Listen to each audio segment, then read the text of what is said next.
Anyway, this video is not going to be a comprehensive review or look at the game or anything like that. It's just going to be what I experienced in my first 8 hours of playing the game. The main group I'm making this video for are those who were still on the fence about the game before the pre-order window was closed. For those of you already playing, maybe you too experienced some of what I did. But enough with the intro, let's get to the game. The first thing I did was go to the tutorial. Not the most exciting place, but it does show off some of the game's presentation.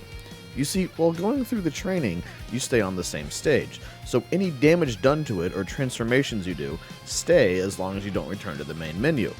Although the way you move on to the next training is a bit awkward. This presentation carries over to the attacks as well. There are some really slick looking attacks in this game. The rushes are pretty damn good. The others hit and miss. Still, presentation wise, this game wins. Which brings me to my first big negative point. The game isn't very intuitive. One of the best examples of this is the training. When I first went into the training, I had the level, music, and all that.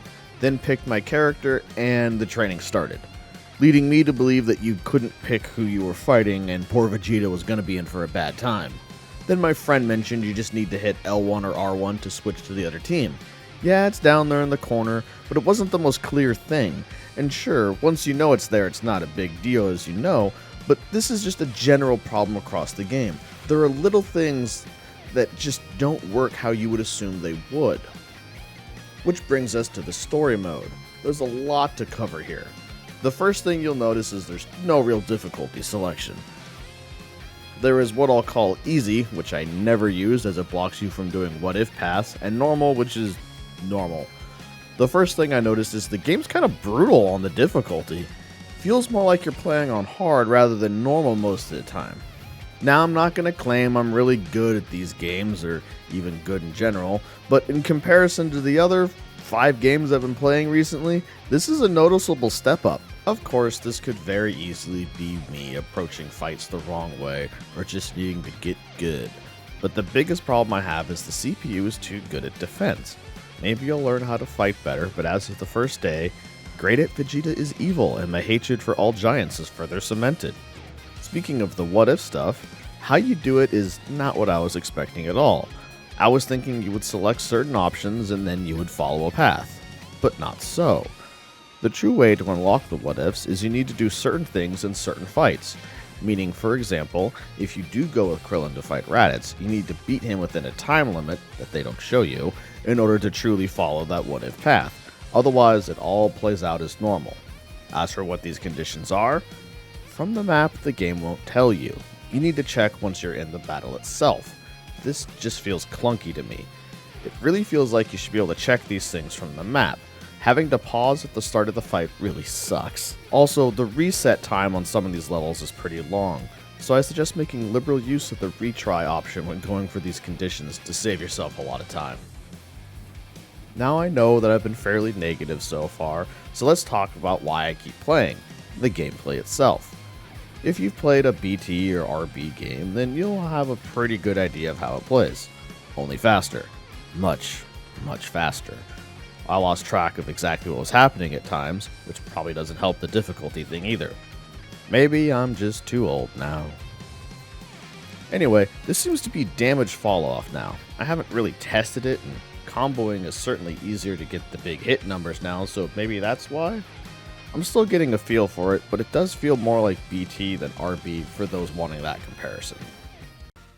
I'm still very much figuring out everything, and since I'm not slipping into winning easily despite having played BT 1 through 3 and Raging Blast 1 through 2 recently, you can say the combat is very Sparking Zero.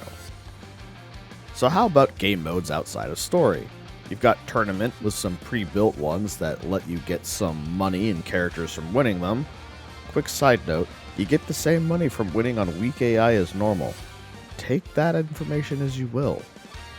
You can also make your own tournaments and play online, although I didn't do any online play the first day.